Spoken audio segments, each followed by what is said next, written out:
दोस्तों, महाराष्ट्र में जो ऑपरेशन टाइगर जो शुरू हुआ था, अभी खत्म भी नहीं हुआ कि दूसरा ऑपरेशन टाइगर का पार्ट 2 शुरू हो गया, यानी 2.0।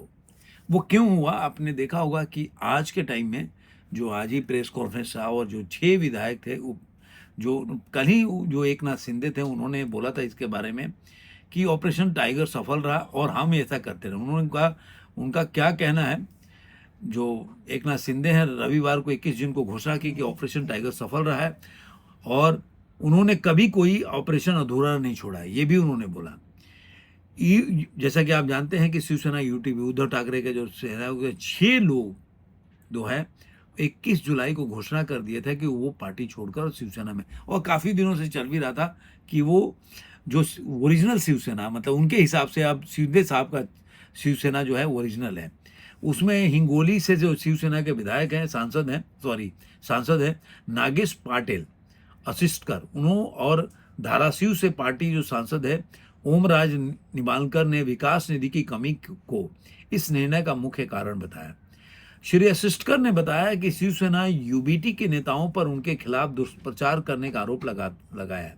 उन्होंने यह भी कहा कि उद्धव ठाकरे की पार्टी के नेताओं द्वारा उनके खिलाफ अपमानजनक टिप्पणी करने के बाद ही लिया गया। आप जानते हैं कि संजय राउत ने उनको क्या बोला था, किस तरह के, मतलब इन नेताओं के बारे में किस तरह का बात बोला था, ये तो आपको पता ही है।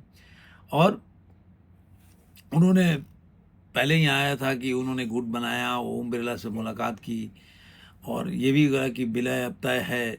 आखिरी समय में कई बाधाएं आई लेकिन हमने उसको सफलतापूर्वक काबू पा लिया, और इस तरह से वो पूरी की पूरी पार्टी जो है आज के टाइम में देखा जाए तो महाराष्ट्र में।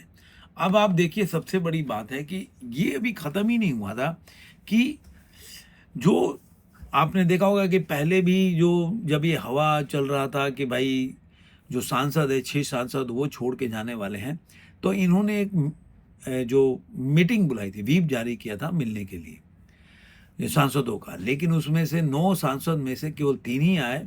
अनिल देसाई हैं, उसके बाद अरविंद सावंत हैं, ये लोग आए वहाँ पे, लेकिन बाकी के जो 6 सांसद हैं वो आए नहीं। उन्होंने अपना अपना बातें बताया और नहीं आए।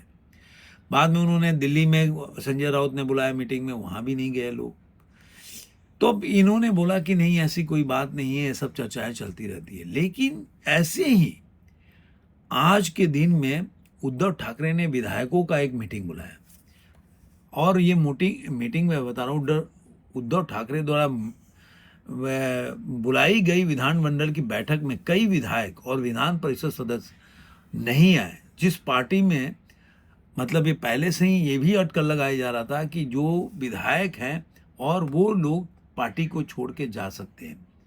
अब ये जो एक बड़ी खबर है, मतलब छोटा खबर नहीं है, और इसी में जो बीजेपी के एक विधायक हैं, उन्होंने बोला कि भाई हम तो ऐसे ही ज़्यादा है, हमें ज़रूरत क्या है किसी पार्टी को तोड़ने, अगर मान ली तो विपक्षी खत्म हो जाएगा। तो अब देखने वाली बात है कि जिस तरह से ये सब चल रहा है और ये कैसे चल रहा है। आप जानते हैं कि जो अभी 2024 में जो चुनाव हुआ था, तो 149 सीटों पर बीजेपी ने कॉन्टेस्ट किया था, 132 सीट जीते थे, और शिवसेना जो है शिंदे साहब का, वो 81 सीटों पे लड़ा था, 57 सीट जीते थे। और एनसीपी जो है 59 पे, जो कि अजीत पवार का है, 41 सीट जीता था, 2 जेएसएस ने, और इस तरह से 235 जो सीट इन लोगों ने जो है, जो अलायंस है बीजेपी का, महायुति, इन्होंने जीता था। वहीं पे अगर देखेंगे तो आईएनसी ने 16 सीट जीता था और शिवसेना के उद्धव गुट ने 20। अब ये खबर आ रही है कि पूरा का पूरा 20 विधायक, ऐसी खबर है, मैं नहीं कह रहा हूँ 4, 5, 10 आदमी की बात कह रहा हूँ, यहाँ के पूरा का पूरा जो 20 विधायक है वो पार्टी को छोड़ सकते, ऐसी खबर है। अब ये खबर, अब यहाँ पे आप देखेंगे तो भले ही जो जितने भी महायुति के ही हैं, जैसे बताया ना कि भारी बहुमत है, इसके लिए नेताओं का आना, ये मतलब हमें जरूरत नहीं है, और इस तरह से जो पाला पड़ा, मतलब अभी जो खबर आ रही है कि बीजेपी के जो नेता हैं वो भी कह रहे हैं कि भाई पूरा का पूरा अगर विपक्षी खत्म हो जाएगा, मान लीजिए कि अगर 16 की ओर बचे, जैसे कि मैंने आप लोगों को बताया कि अगर देखा जाए तो इनके जो एनसीपी के केवल 10 है, तो 20 अगर चले गए, मतलब 20 में से 18 भी चले गए, तो ऐसे ही इनका कम है 36 और 10 46 और 2 48 के आसपास इनका पूरा जो कुनबा है। तो सपोज कीजिए कि इसमें से अगर 48 में से 10-15 भी चले गए, तो आप सोचिए कि कितना बड़ा डेंट होगा। और ये भी खबर आ रही थी कुछ दिन पहले कि कांग्रेस के बहुत से एमपी और विधायक भी, और यहाँ ही की बात नहीं है, ये बिहार में भी चल रहा है कि वहां भी कांग्रेस के काफी जो एमएलए हैं, वो जो भी एमएलए बचे हुए हैं, छह एमएलए का थे, वो सारे बीजेपी के संपर्क में हैं। तो ये अब जो जी चल रहा है चारों तरफ, तो अब इसके कारण कई है। लोगों बोल रहे हैं खरीद फरोख्त हो रहा है, ये हो रहा है। देखिए, जो भी जिस पार्टी में टूटता है मिल के जाता है। अभी आप देखिए कि राज्यसभा का भी चुनाव हुआ, तो जहां पे आप देखेंगे झारखंड में जिस तरह से बीजेपी वहां पे एक भी सीट नहीं जीत सकती थी, वहां पे जीत गई। और वहां पे जो जेएमएम का खेल या हेमंत सोरेन का खेल था कि 28 उनको वोट चाहिए था, उन्होंने 30 वोट पड़ा उनके, जिसकी वजह से कांग्रेस के कैंडिडेट को हार मिली। लेकिन वहीं पे आप देखिए, तब वहां पे बोला था कि वहां पे अनैतिकता का बात कांग्रेस की, वहां पे प्रोटेस्ट किया उन्होंने। लेकिन वहीं पे आप देखेंगे जो कर्नाटक में खेल हुआ, जहां पे बीजेपी के कोई लोगों ने क्रॉस वोटिंग करके और कांग्रेस के मतदाता जो कैंडिडेट था उसको जिता दिया, तो वहां पे कांग्रेस बोल रही लोगों ने जो तो अपने विवेक से वोट दिया। तो ये पॉलिटिकल पार्टी का एक अलग गणित होता है कि अगर वो क्रॉस वोटिंग करके मुझे वोट दे रहे हैं, तो वो अपने विवेक से दे रहे हैं, स्वच्छता से दे रहे हैं, विकास के नाम पे दे रहे हैं और सांप्रदायिकता के विरुद्ध दे रहे हैं।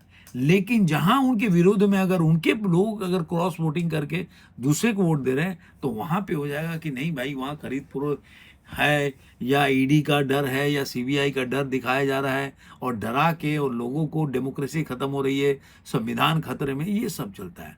तो हर जगह ये मैंने बीजेपी का तो नहीं सुना वहां पे कर्नाटक में, लेकिन कांग्रेस और विपक्षी दल ये सब बोलने लगती है।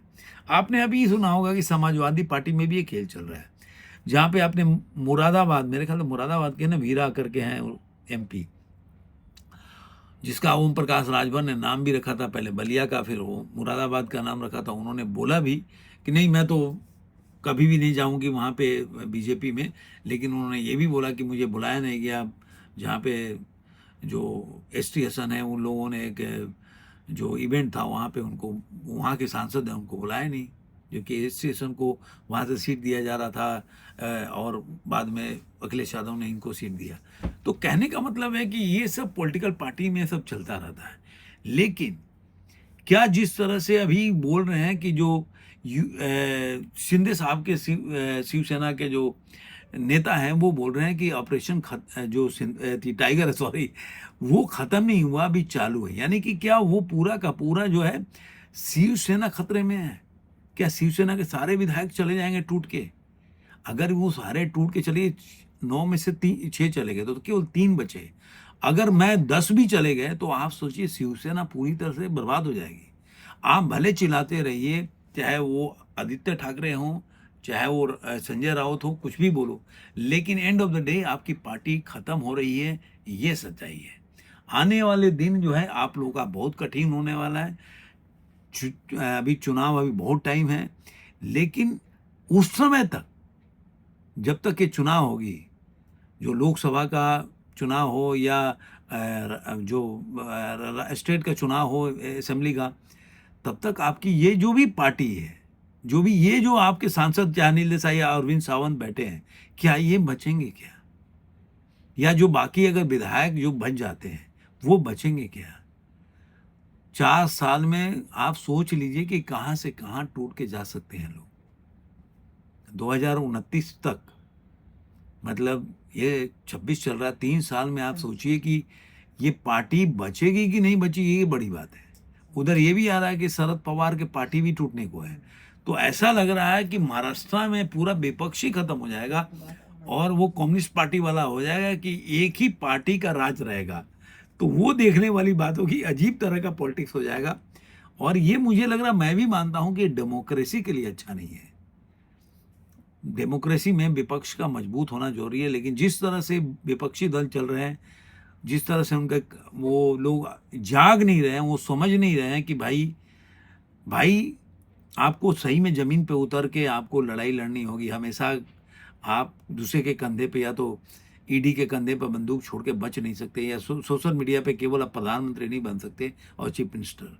आपको ज़मीन पे उतरना पड़ेगा, सही मुद्दे उठाना पड़ेगा, उस पे आपको फाइट करना पड़ेगा। केवल सोशल मीडिया की लड़ाई नहीं है, ये ज़मीन की लड़ाई है। धन्यवाद।